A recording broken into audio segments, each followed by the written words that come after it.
अचानक अफ्रीका के शेरों का राजा मुझ पर कूद पड़ा और मुझे बुरी तरह चाटने लगा। मेरे पिता ने बेवकूफी में सवाना का राजा चुनौती को दे दिया था, लेकिन उसकी 2 गोलियां शेर को मार नहीं पाई, बल्कि उस बड़े जानवर को और भी भड़का दिया। वह बस यह देख पा रहे थे कि शेर मुझे घसीट रहा है। मुझे लगा मैं चला गया, लेकिन फिर गलती से शेर का खून मेरे जख्मों में लग गया। अजीब किस्मत से वो खून पूरी तरह से मेरे डीएनए से जुड़ गया और मुझे मौत के मुंह से वापस खींच लिया। असल में उसने मुझे अनोखी ताकतें भी दी, लेकिन जब मैं घर लौटा तो मैंने देखा कि मेरे पिता ने उस शैतानी शेर का बेरहमी से शिकार किया था और उसका सिर दीवार पर लटका हुआ था।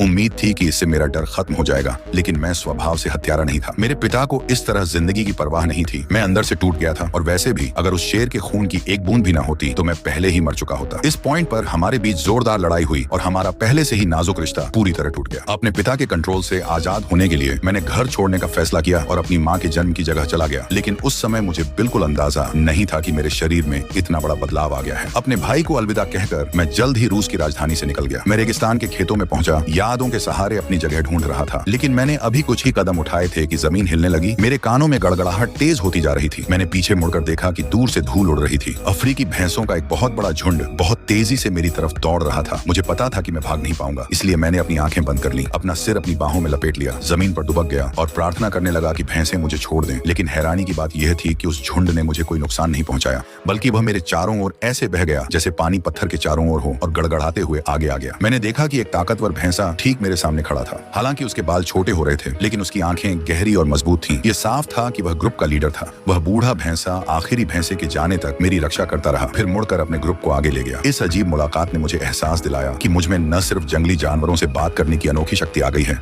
बल्कि मेरी शारीरिक ताकत भी इंसानी हदों से कहीं आगे निकल गई है। भैंसे को हल्का सा झटका देकर ही मैं उसे हजारों मीटर दूर फेंक सकता हूँ और उस पर तेज निशाना लगा सकता हूँ।